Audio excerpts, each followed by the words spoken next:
Bu Ica dari tadi ngomong terus ya, aku lupa belum menyuguhkan. Makasih ngerepotin.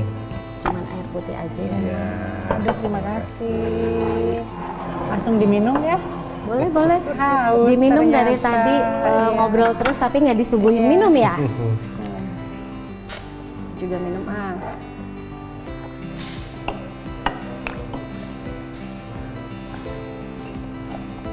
Tadi tuh kan kita ngebahas yang tentang negara luar, masih berlanjut tuh yang tadi tuh menarik banget kan, yang tentang negara luar udah produksinya pakai jagung tapi memang secara cost lebih mahal. Makanya kenapa Bu Ica sama Pak Hendra memutuskan untuk memproduksinya dari singkong karena secara harga bisa lebih affordable lah ya istilahnya ya. Dibanding di Eropa ya terutama ya. Emang sebelum singkong juga penelitiannya kan nggak langsung singkong sebenarnya ya, banyak bahan misalnya ada kentang ya.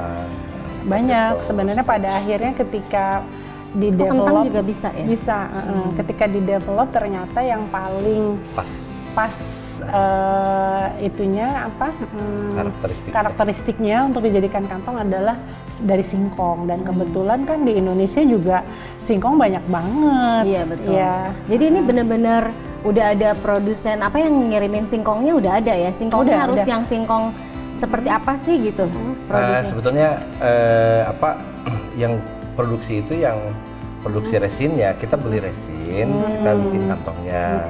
Sebenarnya pabrik resinnya sendiri yang saya bilang tadi itu perusahaan senior saya. Oke. Jadi beli resinnya yang produksi kantongnya karena memang udah basicnya dari dulu juga punya pabrik plastik sendiri gitu ya. Ini kalau aku lihat kan aku pernah beli ini loh, aku pernah order ini loh banyak loh buat jualan pudet waktu itu. Iya, lagi pameran ya. Iya, aku pameran. Jadi aku dulu bikin produksi puding dalam kemasan namanya puding sedot. Jadi aku berpikir juga pada saat itu pudot itu. Jadi pada saat aku pameran itu kan pada saat aku lagi boom-boomnya itu ya, kan waktu itu sering ada event pameran gitu. Jadi dia ada yang komplain katanya tuh kok nggak go green sih, sedotannya masih pakai plastik biasa gitu kan. Dan memang ternyata edukasinya kan kayak sedotan ada di dalam laut, terus yang kura-kura hidungnya ketusuk atau apa kan jadinya nggak ramah lingkungan. Makanya aku sempat pakai sedotan kertas juga. Cuman akhirnya ada yang ngejek juga, itu sedotannya lama-lama jadi nggak enak ya. Jadi lama-lama jadi ini rusak. Lama-lama kadang-kadang ada orang komplain jadi kemakan. Iya betul. Kalau ini sih seperti sedotan biasa, plastik, iya betul. Cuman lebih mudah terurai, jadi lebih ramah lingkungan. Ini terurainya berapa lama sih kalau dia di tanah gitu atau? Ini bahan ini saya buka ya.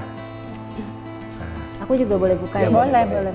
Ini seperti plastik gitu ya, tapi memang bukan plastik konvensional seperti sedotan biasanya kan polipropilen atau PP atau polipropilen. Kalau ini justru bahan bakunya PLA, PLA itu yang di Eropa gitu ya. Kalau di lingkungan ini tentu saja lebih cepat terurai, tapi memang tidak seperti plastik singkong ini. Lebih cepat. Kalau plastik singkong ini 3 sampai 6 bulan.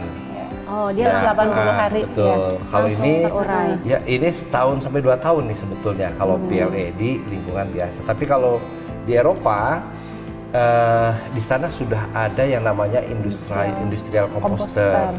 Jadi di crusher, digiling gitu, masuk ke dalam industrial composter itu dalam 2 sampai 3 minggu itu jadi kompos.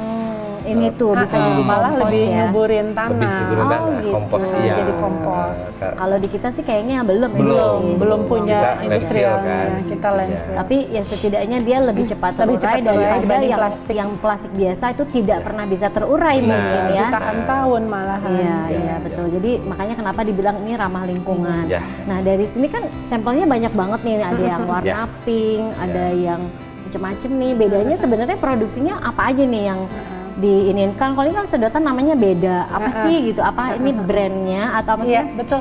Beda itu brandnya, kenapa kita bedain? Jadi tadinya divisinya tersendiri, jadi jualnya juga tersendiri, tapi ini dijual di Kasaplas juga, dijual di Beda juga. Jadi beda itu ya karena straw yang beda dari straw yang ada, makanya kita kasih namanya beda. Beda straw gitu. Ini lumayan banyak lumayan banyak dipakai di coffee shop, di resto-resto di Bandung, Jakarta gitu. Kalau untuk penjualan sendiri udah kemana aja Bu Ica? Kalau straw sih masih lokal kita, tapi kemarin beberapa ada permintaan dari luar ya, ada dari Korea, Australia. Kalau berarti straw, ekspor juga dong ya? Cuman yang lebih banyak ekspor itu yang kantong singkong Kasaplas. Kantong singkong yang mana ini? Yang Kasaplas ini tuh udah, ini kita semua kantong singkong tuh udah ekspor ke Filipina, kita Polandia, Australia. Hebat, luar biasa. Jadi nggak sia-sia resign. Alhamdulillah ya, udah mulai karena ini produksi Indonesia. Iya. Di situ nggak ada tulisannya ya, Made in Indonesia. Gitu. Nggak ada. Nggak ada tulisan. Ini produksi Indonesia, bahan bakunya juga dari Indonesia. Iya betul. Jadi resinnya itu ya tadi itu ya. Jadi banyak banget negara yang minta, India, terus Dubai, terakhir kemarin. Tapi Singapura. lebih banyak kan lebih ke kantong seperti ini. Betul. Ini tuh dia teksturnya lembut banget ya, iya, kayak apa sih di wool juga kan kalau plastik biasa jadi kusut ya. Kalau ini sebenarnya nggak gampang halus kusut gitu ya. Orang senang kalau megang tuh teksturnya lembut gitu ya, lembab. Ini tuh terurainya bisa berapa lama? 6 bulan tadi ya, 3 bulan sampai 6 bulan. Ini 180 hari jika dibuang ke tanah kan dimakan sama mikroorganisme akan terurai dan hilang. Kemudian akan terkompos dengan tanah. Atau ini bisa dikomposkan. Jadi kalau sekarang kan kita bertanggung jawab atas sampah kita sendiri ya. Sampah rumah tangga atau sampah industri, restoran, kafe gitu kan biasanya suka dikompos tuh. Dikompos sampahnya ini bisa dimasukkan juga ke sampah organik. Jadi dimasukkan dengan sampah organik dan lebih cepat terurainya. 2-3 minggu ini sudah mulai terurai sedikit demi sedikit dan akhirnya nanti bersatu dengan sampah organik lain. Gitu. Kalau Bu Ica sendiri pernah nggak sih bikin kayak semacam ada bikin video gitu ya, mungkin buat di kontennya seperti apa sih terurainya? Apa dia langsung jadi terlebur gitu atau gimana? Lebur aja gitu? Kita ada video mungkin nanti disisipkan kali ya. Jadi kalau di air panas seperti airnya dispenser begitu, diaduk itu langsung hancur. Larut, betul, langsung larut. Tapi kalau misalnya kita ini seperti ini ya, mailer bag ini kan banyak sekali customer kita dari fashion gitu ya. Kemarin waktu pandemi mereka banyak jualan online, ini pakai double tip, jadi produk dimasukkan, terus dikirim pakai online ya, Gojek dan sebagainya gitu ya, ekspedisi. Kena hujan nggak masalah, jadi kena hujan nggak langsung hancur. Langsung hancur. Hancurnya lama kena air panas. Air panas saja. Kalau air panas nanti hilang, jadi larut. Oh ya. Jadi kayak serbuk gitu mungkin hilang aja.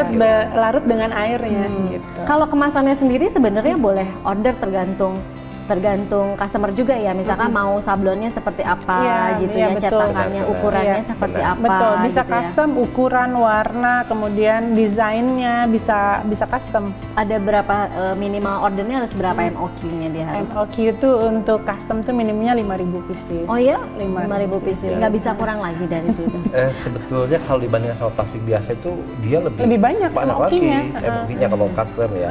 Bisa 30.000 sampai 50.000 kalau konvensional plastik. Kalau kita lebih ringan. Lebih ringan ya. Tapi sebenarnya kalau memang misalkan size-nya udah ada mah tinggal ngeganti ini aja ya, cetakan namanya, sablon desain printingnya aja. Kalau untuk warna, pengen warna pink, warna hijau, warna biru itu mah nggak harus MOQ berapa kan? Gitu enggak ya, tinggal beberapa warna pilihan aja.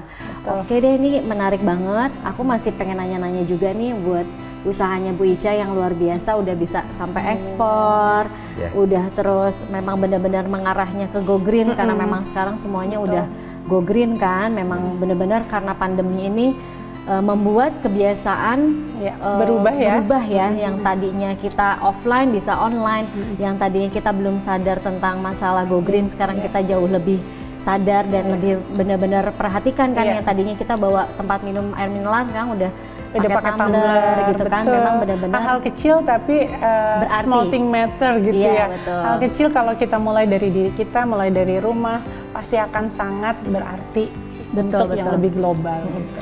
Oke deh Bu Ica, Pak Hendra, kita masih lanjut ke segmen selanjutnya. Jangan diceritain semua, kita jeda dulu setelah komersial break yang satu ini. Tetap di Bicara Hati.